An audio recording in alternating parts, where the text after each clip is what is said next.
Hi everyone, welcome to my talk. I'm Narayanan Rangaswamy from Duke University. I'm going to talk about belief propagation algorithm that passes quantum messages. So let me start by sharing my slides.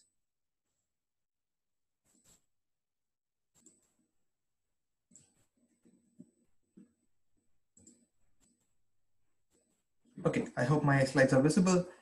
So this is joint work with Kaushik, who is a postdoc at the University of Arizona with Professor Saikat Guha, and Henry Pfister is my PhD supervisor. So the talk is based on this paper, which has all the details. The ISIT paper is a shorter version of this. Let me get started with some motivation. So the setting you want to have in mind for this talk is that you have k binary bits of information that you want to transmit over a channel. So you first, to protect from some errors, you first encode it into a binary linear code, say an NKD code. So you have n code bits. Now you transmit these n code bits individually over the channel, and each code bit produces one of two possible quantum states at the output. So the receiver basically has a collection of n qubits, and the qubits are just in a tensor product, so they're not entangled. Now the question we want to ask is, what is the trade-off between efficiency and performance versus between two possible strategies? So what you might call a classical strategy is, at the receiver you have n quantum states, so you could basically measure each state. So the measurement basically gives you a result 0 or 1, which means you again have a bit. And then you can just classically post-process these binary measurement results. So which means you have basically induced a binary channel by doing a measurement. So you have a quantum channel. On top of that, if you add a measurement, you get a binary induced channel. So that's what you might call a classical strategy. And a quantum strategy is to not measure qubit by qubit, but do a collective measurement. So if you passed, say, 5 qubits through the channel, you do a 5 qubit joint measurement, not individual measurements. So the question is, what is the efficiency versus performance of this? That's the setting you want to have in mind. Now, the main problem here is, why do you not want to do the classical strategy? So the classical strategy is fine. So it's just single qubit measurement. So it's easy to do. And then we can do standard classical post-processing, but that's usually suboptimal. So that's the issue. Whereas on the other side, collective measurement is great. We know it's optimal, but the problem is it's very hard to implement. So can we borrow some classical ideas to approximate this collective measurement, or even do it exactly? Belief propagation is a very well-known message passing algorithm in the classical world, where it's used in a lot of statistical inference problems to compute posterior marginal distributions. So in our coding setup, like if you transmit a code word X and you receive a vector Y, you want to compute the posterior X given Y. So, and if you want to compute the posterior for each bit of X, then you could use belief propagation, as I'll briefly explain shortly. Now, can we define a BP algorithm that passes quantum messages? So BP algorithm usually passes probabilities as messages, but can the messages be quantum? Now, is this just a curiosity? Why is it useful? Now, we'll show in this talk that doing so can actually give a significant advantages in communications over quantum channels. So that's why we care about this. So Ren has proposed what seems to be like the first BP algorithm that passes qubits as messages. So the algorithm is really a quantum algorithm. There have been some prior quantum belief propagation algorithms, but they basically apply BP to a quantum problem. So it's still classical BP. This seems like the first sort of quantum BP. And so because quantum belief propagation, or QBP, is already a name to a different algorithm, we call this algorithm BP with quantum messages. So this talk is about what the algorithm is, how you can think of the algorithm, its description, and a short discussion on its performance for an example code where we analyze it very carefully. Okay, now with that background, motivation, so let me first start by describing classical belief propagation. Although many of you might be familiar, I'm going to describe it in a particular way that makes it nicer to think about the quantum version. So let's start with a brief overview of what a linear code is. So linear code is a binary subspace of 0, 1, n, described by a parity check matrix. So it's basically the null space of this parity check matrix. So an NKD code will have a parity check matrix with n minus k rows and n columns. It's a full rank matrix.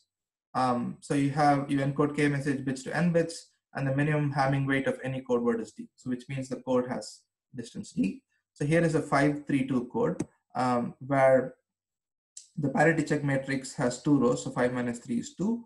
So it has 2 rows and 5 columns. It's full rank. And so the first row says that x1 plus x2 plus x3 should be 0 mod 2.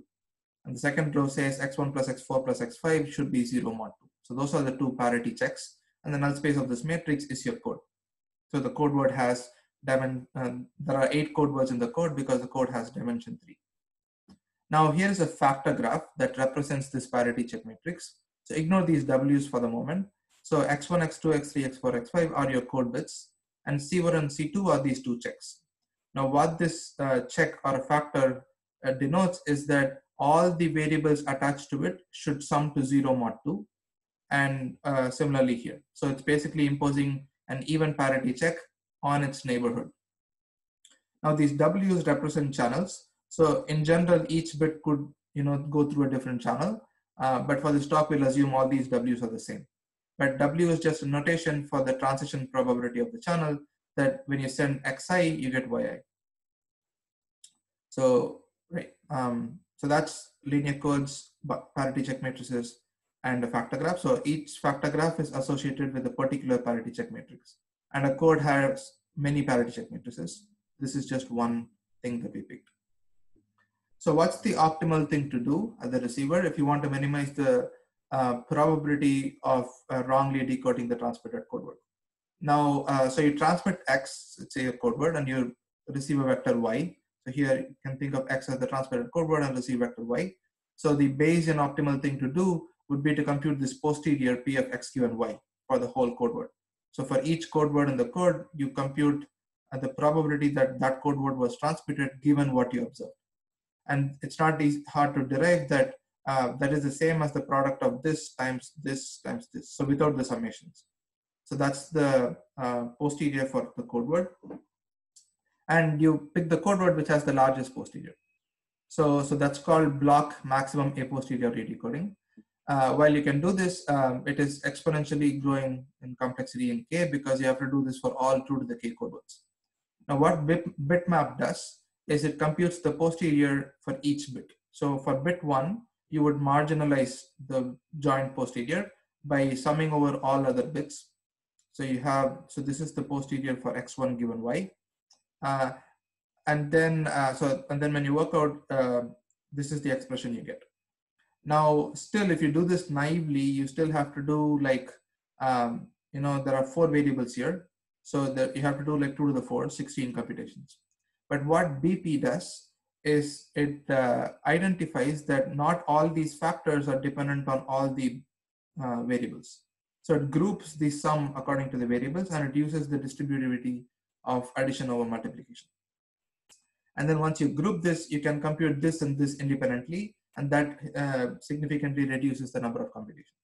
So it's an efficient algorithm to compute the posterior marginal distribution of x1 given y, and similarly for other bits. Now, how do you implement BP? So think of the factor graph again. Now, if you identify this red node computes this red sum. So you have x2 and x3 coming in. So you have messages, the transition probability is coming in from there, depending on what value of y2 and y3 you received.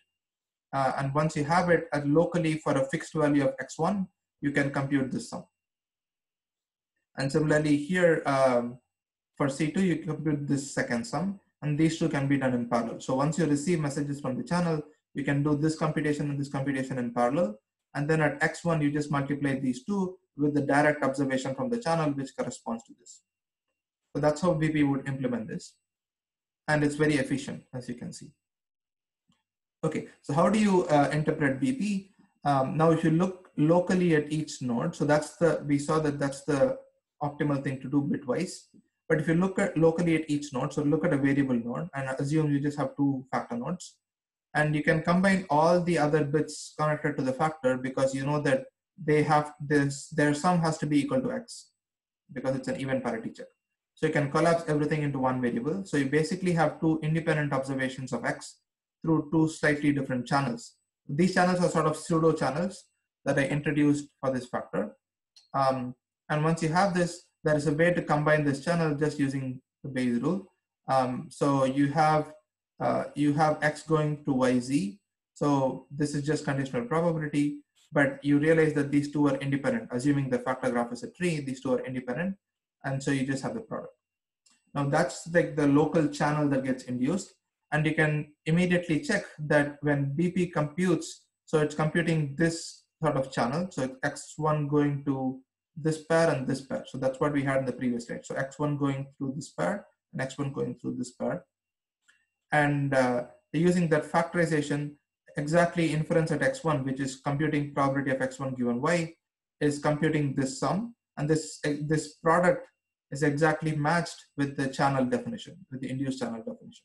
So locally BP is doing the optimal thing. So it's doing sort of local map at this variable node. And similarly at a factor node, you can assume a variable goes to a factor and the factor is connected to two variables, which from the previous slide is connected to some variable Y and Z. So if you group these things into a channel, you will have X going through YZ. So because this is an even parity check, either U equals X and V equals 0, that is this case, or you have U equals X plus 1 and V equals 1, because U plus V equals X. And so you can write this sort of channel combining rule at a factor node. Once you have that, again, if you go back to what our BP for the example, at each of these factor nodes, it was computing this sum, and you can easily rewrite it to show that it's proportional to this channel definition. So again, so the posterior computation locally is optimal. So the global optimality of BP for bitwise maximum and posterior decoding decomposes into local optimality at each node. That's the crucial thing. And this optimality can be described as by these induced channel convolutions. So this is called a variable node convolution, and this is called the factor node convolution.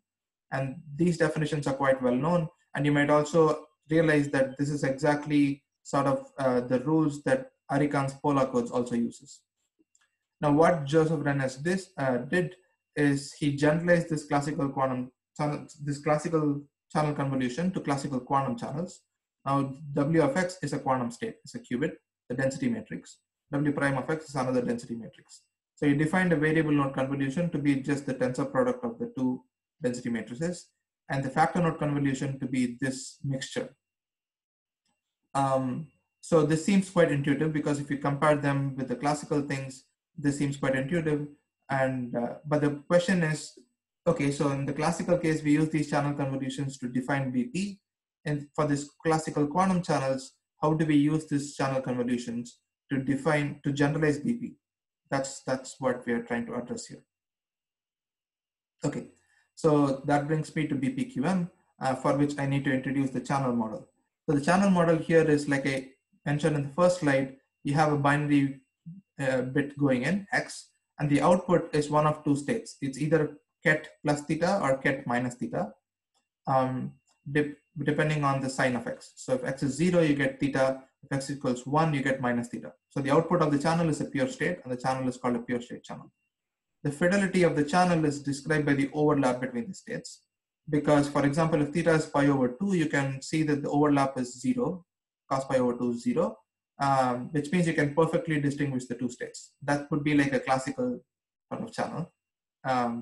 But in general, theta is not pi over 2. So if theta is between 0 and pi over 2, then the overlap is not 0, which means you cannot perfectly distinguish the two states. And that's where the uncertainty in the channel comes from. There is no external noise, which you want to keep in mind. So this is sort of a nice channel model, but the uncertainty comes from the measurement, from the impossibility of distinguishing the two states. Now you can write the joint density matrix. So this basically says with probability Q, you transmit 0 and receive theta. With probability 1 minus Q, you transmit 1 and get minus theta. The capacity of the channel is well known. It's just the binary entropy function in terms of the fidelity. Now what this infinity means is that in order to achieve this capacity, you might have to do joint collective measurement. So if you transmitted 100 bits, then you have to do a 100 qubit measurement. Now, what happens when you do a symbol by symbol optimal Hellstrom measurement defined by Hellstrom? This P-min is the optimal probability of error for distinguishing the two possible candidate states for each symbol. And the capacity is just the capacity of the binary symmetric channel that you induced by the measurement, because the measurement converts the quantum state to a binary bit. You have effectively induced a BSC, and the BSC is characterized by the Hellstrom error probability, which is optimal for that bit. But however, in some parameter regimes, this is much lesser than the joint capacity. And so there is this huge gap. And in practical regimes of interest, the gap is quite big. So Mark Wilde and Saikat Guha, one of the co-authors on our paper, defined classical quantum polar codes and showed that there is a quantum successive cancellation decoder that closes this gap. However, the decoder is infeasible to realize in practice. So that motivates the question, is it possible to define a quantum BP decoder that closes this gap? So in terms of capacity, or if you're not interested in capacity, if you're interested in finite block lengths, so for a given code, can you define quantum BP that achieves the optimal block error rate? We will only address the second question in this talk. Now, the key is to take the channel convolutions defined by Renes and to define BP based on that. So here is Renes's proposed BPQM algorithm. So at a variable node, so let's maybe start with the check node. So at a factor node, he has already defined the channel convolution. And then on top of it, he defines this processing, which is just a C naught. So the control NOT gate, which is U star. And he shows that the output is this sort of classical quantum state. And he proposes this, that you measure the second subsystem and pass the first, and then once you measure, you get 0 or 1. And based on that, you get one of two possible states. You get either theta 0 star or theta 1 star. That's the qubit you get. So he proposes that you pass the message to the next node as this classical measurement outcome and the resulting qubit. So that's his proposed variable node operation. And for the, check node operation. And for the variable node, he has already defined the channel convolution. And on top of that, he defines this unitary, which I'm not showing here, but he guarantees that the output satisfies that one subsystem is trivial and the other subsystem has all the information. So he just proposes that discard the second subsystem and pass the first qubit. So by applying this to this graph, you can do the sequence of operations and decode X1. So that's what this sequence of operations suggests. But we are doing it in a slightly different way because we have to do these things coherently. So we cannot discard qubits and measure qubits, because once you have decoded the first bit, you have to come back and decode the other bits. For the process to be reversible, you have to not measure, and so you have to do all the operations coherently. So that's what this U and V are. So this U and V are basically these variable node operations, but conditioned classically on this qubits 4 and 5. So you can find more details in the paper. So this is the full circuit. So U and V are just expanded. As you can see, they are controlled by the last two bits. And what you're actually implementing is just a variable node unitary. And so the process is that you do all this, measure the first qubit, and then you reverse all the operations you did, and then you process the second qubit and the others in a similar fashion. Now, this unitary here, this control gate, is something that we introduced, and you can find the reason for it in the paper. So this seems quite important. Now, why is this exciting? If you look at the performance plots, so this blue curve is if you measured each qubit at the channel output and did maximum likelihood decoding. That's the best optimal error rate you can get. And this red curve is you measure each qubit and you do classical BP. Now, the fundamental limit is given by the code word Hellstrom limit by UN, Kennedy, and Lax. You can find that for this particular example, that's this purple curve or the magenta curve. And what's exciting is that BPQM's performance after simulation sits right on top. So it seems quantum optimal. And so it might be, and we already have a decomposition in terms of standard gates. So going forward, this might be a near-term application for quantum processing. So we have defined BP and BPQM and sure it's optimal. So can you use it to decode polar codes is an interesting question. So list decoding has been very effective in practice, but it's not clear whether list decoding is possible in the quantum case. And then can we extend this BPQM optimality for general codes, and what happens to current gate fidelities? And we still don't understand the goal of BPQM. So it's an algorithm, but posteriors are not well defined. So we don't know the goal here. So these are some open problems that can be addressed. Those are my references. Thank you. Thank you very much for listening.